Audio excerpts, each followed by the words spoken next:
जिंदगी में कई बार ऐसा होता है कि जैसे ही हम सोचने का तरीका बदलते हैं, वैसे ही हमारी पूरी जिंदगी भी बदल जाती है। जो कुछ भी होता है वो सिर्फ 1% होता है, बाकी 99% हमारी सोच और प्रतिक्रिया होती है। एक लड़की थी, नाम था सिम्मी, जो देख नहीं सकती थी।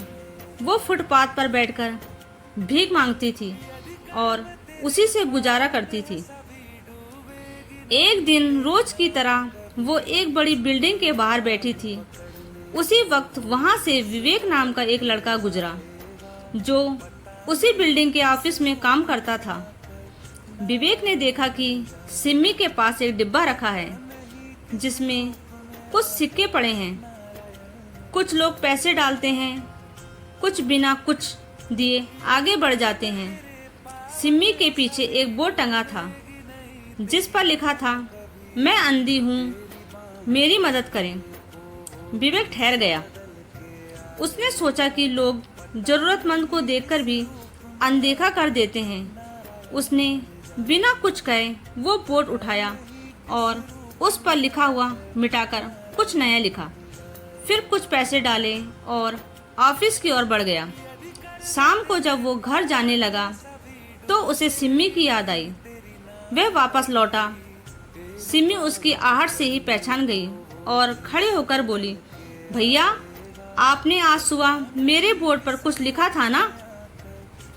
तब से हर कोई मुझे कुछ ना कुछ देकर ही जा रहा है। बताइए ना, आपने लिखा क्या था?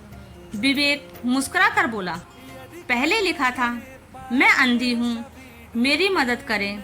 मैंने उसे बदल कर लिखा, आज का दिन बहुत खूबसूरत है, लेकिन मैं उसे देख नहीं सकती। शब्द बदले, सोच बदली और वही सोच लोगों के दिलों तक पहुंची।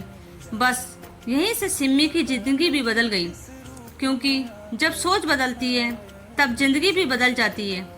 आप सभी प्यारे साथियों का शुक्रिया, जो आपने कहानी को अपना समय दिया और अंत तक सुना। अगर आप हमारे परिवार में नए हैं तो चैनल को सब्सक्राइब करके इस कहानी जंक्शन का हिस्सा जरूर बने। आपका साथ हमें और भी बेहतर कहानियाँ लाने की प्रेरणा देता है। राधा रानी की कृपा सदैव आप पर बनी रहे। राधे राधे।